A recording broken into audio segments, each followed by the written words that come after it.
हाय, मैं दीपक पांडे आप सभी का परीक्षा मंथन के यूट्यूब चैनल पे स्वागत करता हूं। प्यारे बच्चों, मैं आप लोगों को पॉलिटी का सेक्शन कराऊंगा और पॉलिटी का सेक्शन स्टार्ट करने से पहले हम लोगों को ये पता होना चाहिए कि इसमें क्या क्या चीज़ें पढ़नी है, कैसे पढ़नी है, सिलेबस क्या है। तो आज हम लोग का जो मोटिव होगा या ऑब्जेक्टिव होगा वो यह होगा कि संविधान में क्या क्या चीज़ें हैं उनको जो है बेसिक स्तर पे हम लोग क्या करेंगे, डिस्कशन करेंगे। तो आइए देखते हैं। सबसे पहले कॉन्स्टिट्यूशन के बारे में बात करते हैं, संविधान के बारे में बात करते हैं। संविधान में दो तत्व होता है, दो कंपोनेंट होता है। एक तत्व होता है व्यक्ति, कौन होता है? व्यक्ति होता है। और दूसरा कंपोनेंट जो होता है राज्य। एक होता है व्यक्ति और दूसरा कौन सा होता है? राज्य होता है। संविधान में जो है व्यक्ति और राज्य के मध्य, संविधान में व्यक्ति एवं राज्य के मध्य संबंधों को बताया गया है कि संविधान में व्यक्ति और राज्य के मध्य संबंध किस प्रकार के होंगे। इन सारी चीज़ों के बारे में बात की गई है। ये जो संबंध होते हैं, जो व्यक्ति और राज्य के मध्य जो संबंध हैं, ये दो प्रकार के हैं। कितने प्रकार के संबंध हो सकते हैं? दो प्रकार से हो सकते हैं। एक संबंध हो सकता है लिखित रूप में, एक संबंध हो सकता है लिखित रूपों में, और दूसरा संबंध हो सकता है मौखिक या अलिखित रूपों में। मौखिक या अलिखित रूपों में मैंने बताया कि संविधान में दो कंपोनेंट होते हैं, व्यक्ति होता है, राज्य होता है। यह संविधान व्यक्ति और राज्य के मध्य संबंध को बताता है, रिलेशन को बताता है। और यह रिलेशन दो रूपों में हो सकता है, एक लिखित रूप में हो सकता है और दूसरा जो है अलिखित रूप में या मौखिक रूप में हो सकता है। जब इनके संबंधों को लिखित रूप में रखा जाता है तो हम लोग उसे कहते हैं लिखित संविधान। कौन सा संविधान कहते हैं उसे कहते हैं लिखित संविधान। लिखित संविधान में लिखित मुद्दों की संख्या मौखिक मुद्दों या अलिखित की तुलना में क्या होता है? अधिक होता है। इसलिए हम लोग इसे लिखित संविधान कहते हैं। और लिखित संविधान भारत और अमेरिका में दिखाई देता है। अमेरिका और भारत का संविधान कौन सा संविधान है? लिखित संविधान है। जबकि विश्व स्तर पे प्रथम लिखित संविधान जो है अमेरिका के संविधान को बोला जाता है। जबकि अलिखित संविधान में हम लोग आएंगे तो अलिखित संविधान ब्रिटेन, न्यूजीलैंड, इजराइल। अक्सर ये क्वेश्चन किए जाते हैं कि लिखित संविधान किस देश का है और अलिखित संविधान किस देश का है। तो अलिखित संविधान ब्रिटेन, न्यूजीलैंड, इजराइल और इनके अलावा अन्य देशों के भी संविधान इसके अंतर्गत आते हैं। जबकि लिखित संविधान में भारत और अमेरिका की संविधान जो है लिखित संविधान के अंतर्गत है। तो हम लोगों ने देखा कि जो संविधान में व्यक्ति और राज्य के मध्य संबंध बताया जा रहा है वह संबंध दो रूपों में हो सकता है, एक लिखित रूपों में और दूसरा अलिखित रूपों में। जब व्यक्ति और राज्य के मध्य सभी प्रकार के संबंधों को लिखित रूप में रख दिया जाता है या लिखित रूप में किसी बुक्स या किताब में नोट कर दिया जाता है तो उसको हम लोग बोलते हैं लिखित संविधान।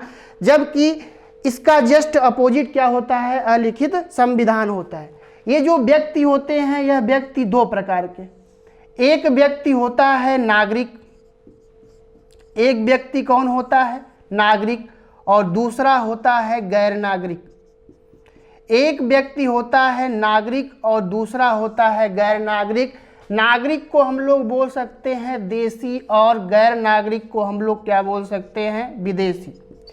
अगर भारतीय संविधान में आप देखेंगे तो नागरिकों के लिए परिभाषित जो किया गया है उसे भाग 2 में परिभाषित किया गया है।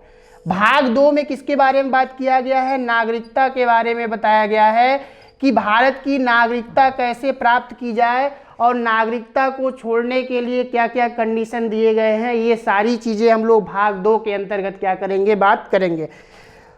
नागरिकता के लिए जो अनुच्छेदों का विस्तार है वह है अनुच्छेद 5 से लेके अनुच्छेद 11 तक। तो अनुच्छेद 5 से अनुच्छेद 11 तक हम लोग नागरिकता के बारे में बात करेंगे, सिटीजनशिप के बारे में बात करेंगे कि भारत की नागरिकता प्राप्त करने के लिए क्या क्या वो कंडीशंस हैं और उसके अलावा नागरिकता को त्याग करने के लिए क्या क्या कंडीशंस हैं। भारत में जो है एकल नागरिकता पाई जाती है। भारत में कौन सी नागरिकता पाई जाती है? तो भारत में एकल नागरिकता पाई जाती है। भारत में दोहरी नागरिकता नहीं पाई जाती। एकल नागरिकता का मतलब क्या है? एकल नागरिकता का मतलब यह है कि भारत में रहने वाला प्रत्येक नागरिक जो है केवल और केवल भारत का नागरिक होता है, भारतीय होने की नागरिकता प्राप्त करता है।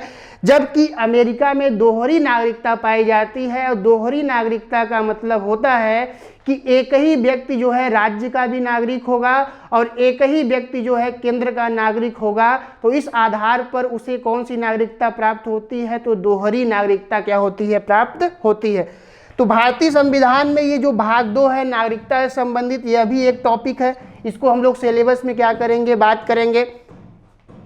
तो हम लोगों ने जो है संविधान में देखा कि 2 लोग होते हैं, व्यक्ति और राज्य। व्यक्ति और राज्य के मध्य संबंधों के बारे में हम लोग क्या करेंगे? बात करेंगे। तो आप लोग इसका स्क्रीनशॉट ले लीजिए। मैं जो है इरेज करके जो है फिर आगे क्या होता हूँ पढ़ता हूँ। आप लोगों के पास जो है 10 से 15 सेकेंड है, आप लोग जो है स्क्रीनशॉट ले लीजिएगा।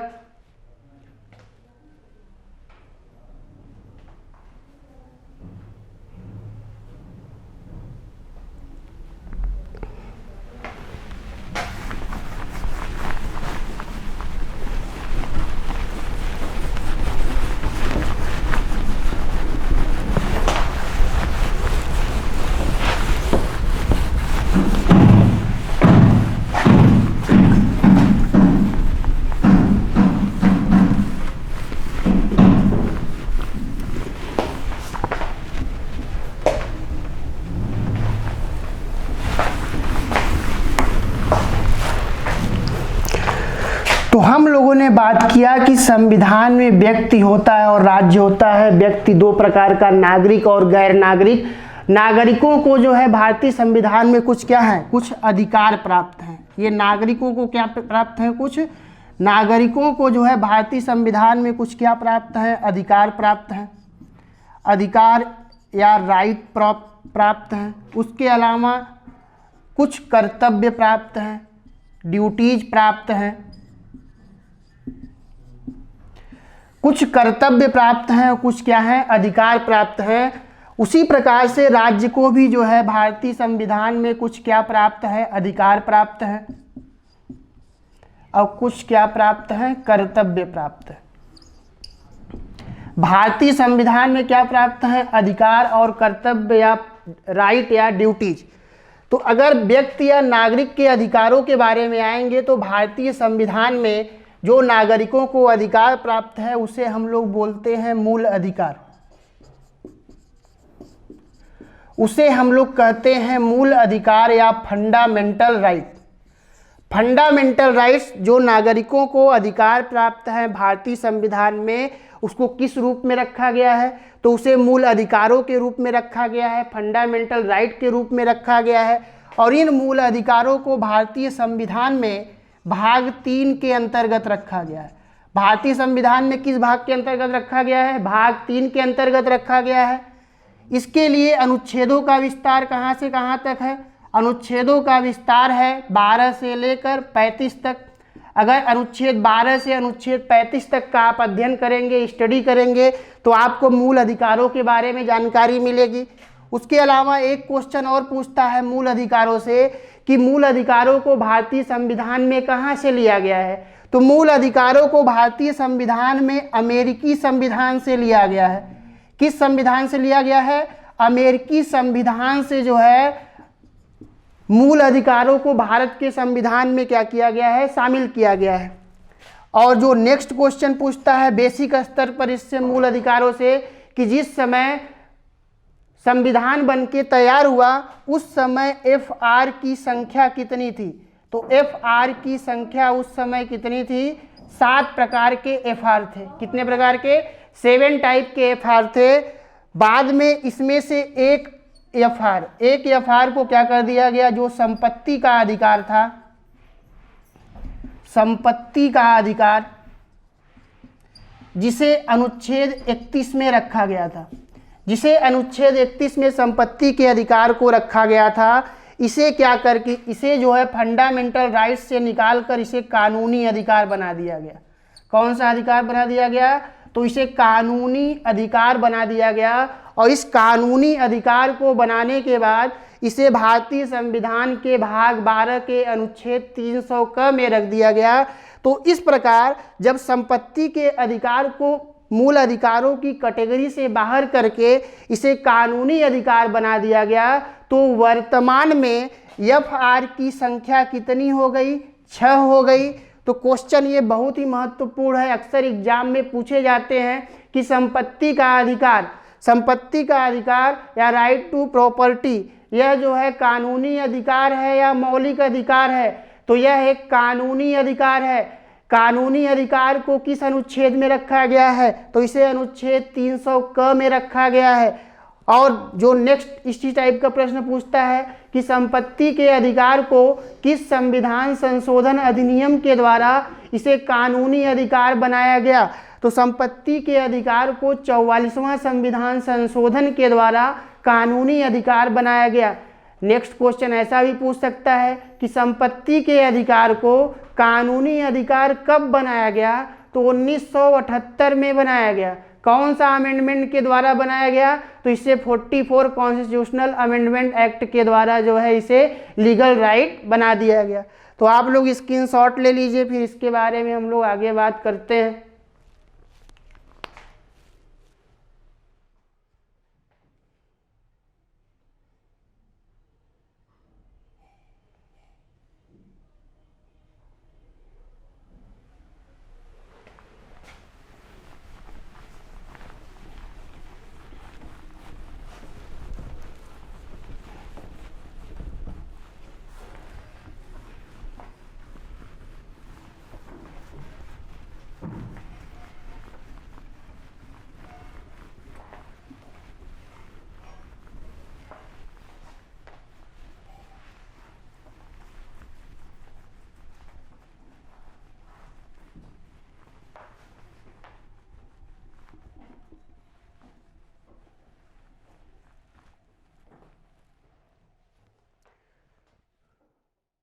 तो हम लोग बात कर रहे थे कि जो नागरिकों को अधिकार प्राप्त है, नागरिकों को कौन सा अधिकार प्राप्त है? तो वह अधिकार जो है भारतीय संविधान में उसे फंडामेंटल राइट के रूप में क्या किया गया है? रखा गया है। फंडामेंटल राइट के रूप में रखा गया है। और हमने बताया कि जो ये फंडामेंटल राइट था मूल संविधान में फंडामेंटल राइट की जो संख्या थी कितनी थी? 7 थी। 7 प्रकार के मूल अधिकार थे, जबकि वर्तमान संविधान में इन मूल अधिकारों की संख्या कितनी हो गई? 6 प्रकार के मूल अधिकार हो गए। इन 6 प्रकार से जो मूल अधिकार हुए, इसमें एक अधिकार था संपत्ति का अधिकार। संपत्ति का अधिकार जिसे अनुच्छेद 31 में रखा गया था, आर्टिकल 31 में रखा गया था। इस संपत्ति के अधिकार को 44वां संविधान संशोधन अधिनियम 1978 के द्वारा 44वां संविधान संशोधन अधिनियम 1978 के द्वारा कानूनी अधिकार बना दिया गया। कानूनी अधिकार बना दिया गया। और इस कानूनी अधिकार को भारतीय संविधान के भाग 12 में रख दिया गया। अनुच्छेद 300 क में क्या कर दिया गया? रख दिया गया। 300 क में जो है रख दिया गया। तो इस प्रकार जो फंडामेंटल राइट की संख्या कितनी हो गई? 6 प्रकार के मूल अधिकार हो गए। अगर क्वेश्चन आपसे पूछा जाए कि संपत्ति का अधिकार कौन सा अधिकार है, तो यह मूल अधिकार नहीं होगा, बल्कि यह कौन सा अधिकार होगा? कानूनी अधिकार होगा। और वर्तमान में किस अनुच्छेद में रखा गया है? तो 300 क में रखा गया है किस भाग में रखा गया है? तो भाग 12 में रखा गया है। नेक्स्ट चलते हैं हम लोग।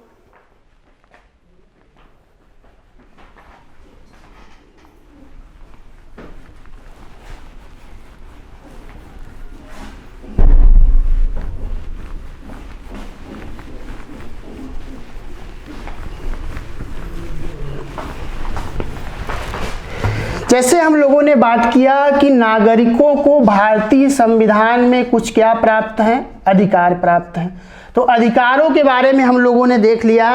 अब आइए देखते हैं कि भारतीय संविधान में जो नागरिकों को कर्तव्य है, जो नागरिकों का कर्तव्य है, उसे फंडामेंटल ड्यूटीज या मूल कर्तव्य के रूप में रखा गया है।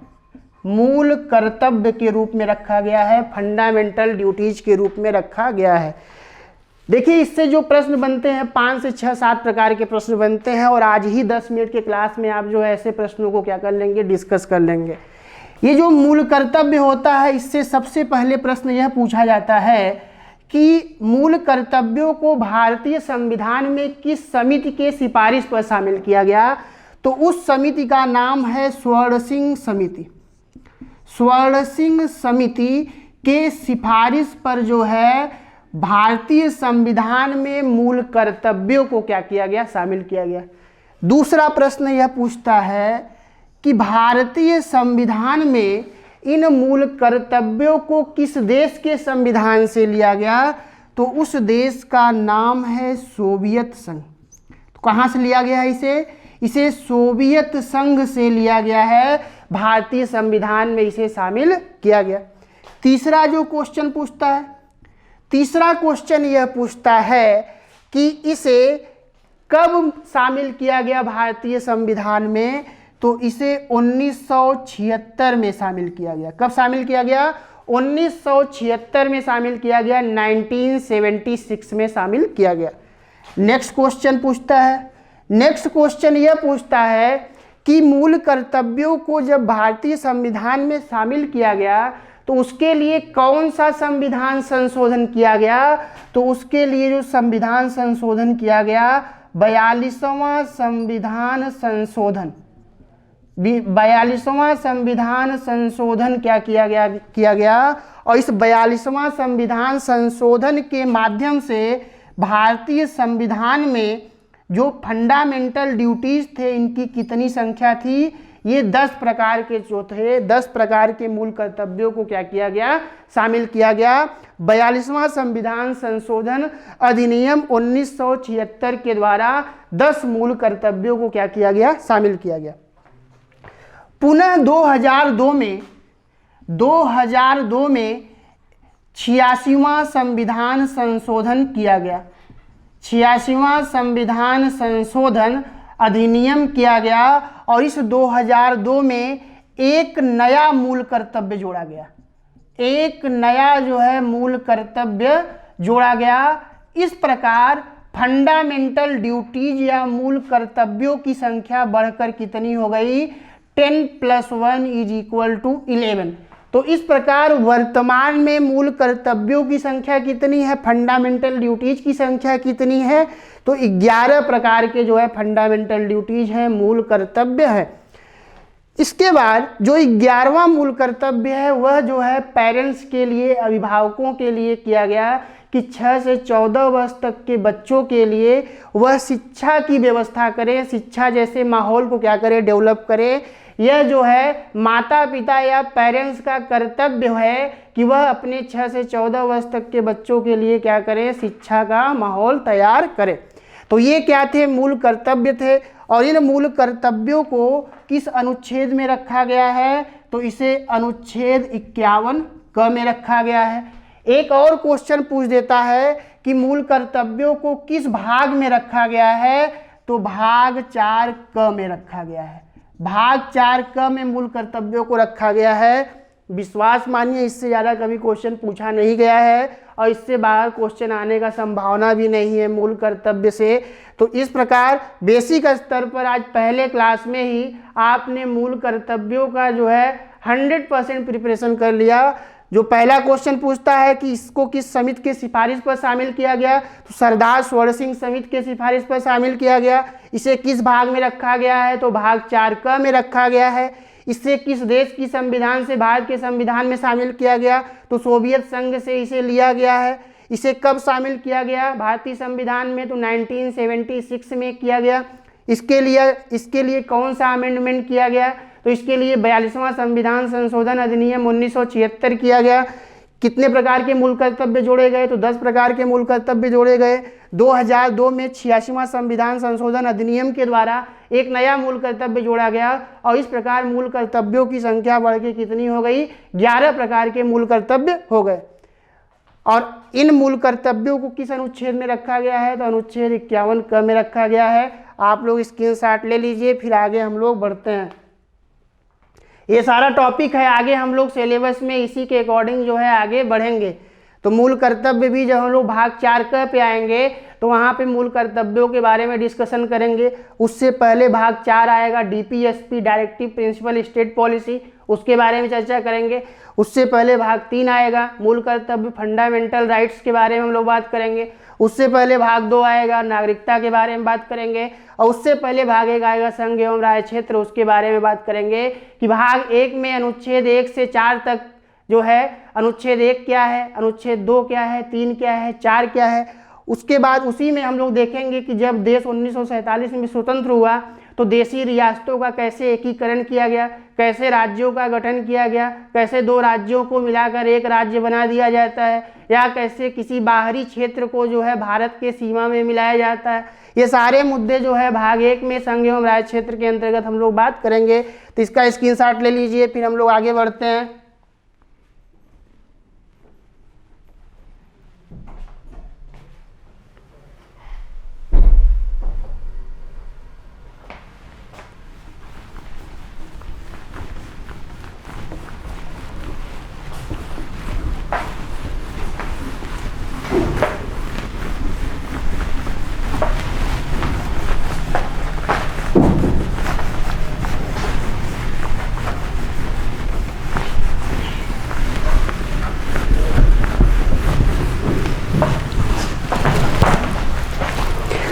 तो हम लोगों ने बात किया कि संविधान में जो है कौन 2 लोग होते हैं। संविधान में एक होता है व्यक्ति, और व्यक्ति के बारे में हम लोगों ने बात कर लिया।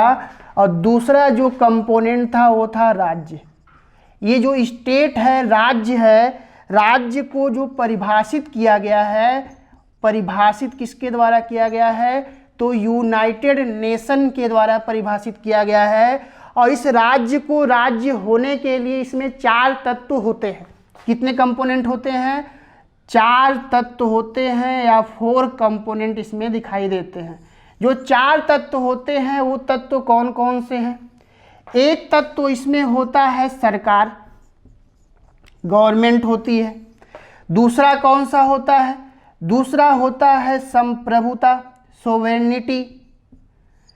तीसरा भूभाग या क्षेत्रफल या एरिया, और चौथा जनसंख्या, पॉपुलेशन।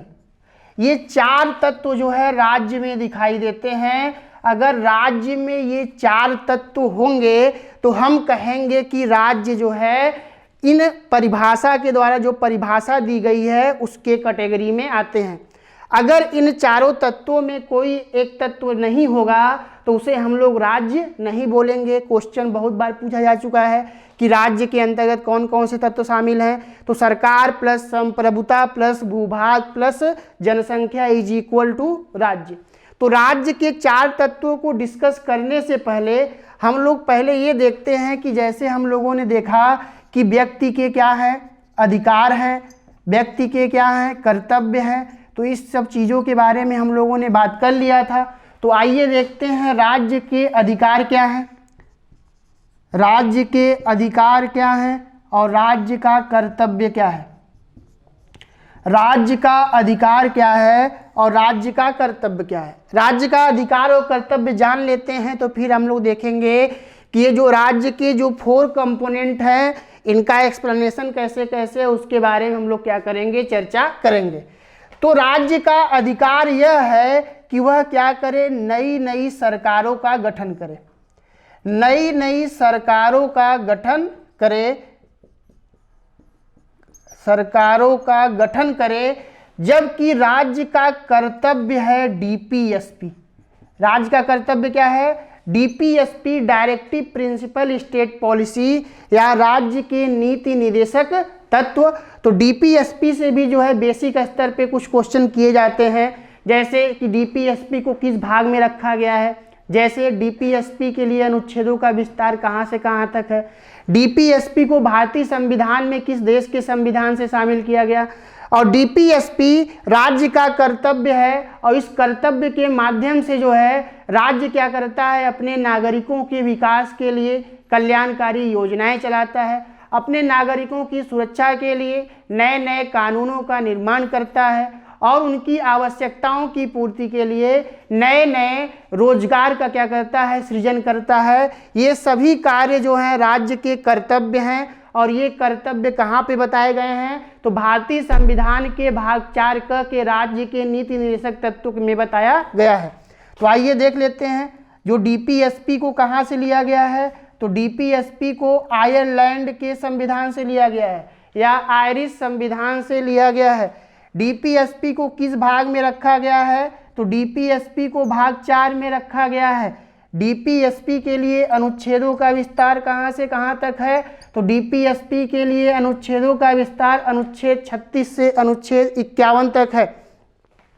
ये जो है डीपीएसपी के बारे में हम लोग बात कर रहे थे और राज्य का कर्तव्य ही डीपीएसपी कहलाता है या राज्य के नीति निर्देशक तत्व कहलाते हैं।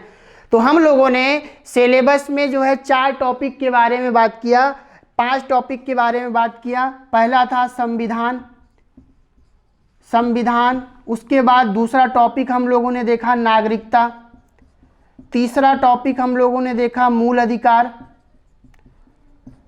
चौथा टॉपिक हम लोगों ने देखा मूल कर्तव्य और 5वां टॉपिक हम लोगों ने देखा DPSP directive principle state policy. ऐसा नहीं है कि ये सीधे सीधे टॉपिक हैं, इसके बीच में भी बहुत सारे टॉपिक आते रहेंगे, उसको भी हम लोग क्लास के माध्यम से क्या करते रहेंगे, कंप्लीट करते रहेंगे। आशा करते हैं कि हम लोगों ने जो भी डिस्कशन किया आज आप लोगों को समझ में आया होगा और इस परीक्षा मंथन के इस आधिकारिक यूट्यूब चैनल से समय समय पे हम आप लोगों के लिए जो है नए नए टॉपिक के साथ, नए नए वीडियो के साथ आपके सामने प्रस्तुत होंगे। तो प्लीज़ कृपया जो है इसको जो है आप वीडियो को देखिए, सुनिए, समझिए और जो है बेहतर सकारात्मक कमेंट करिए, जिससे हम आपके लिए भविष्य में बेहतर कंटेंट के साथ प्रस्तुत हों। धन्यवाद, थैंक यू।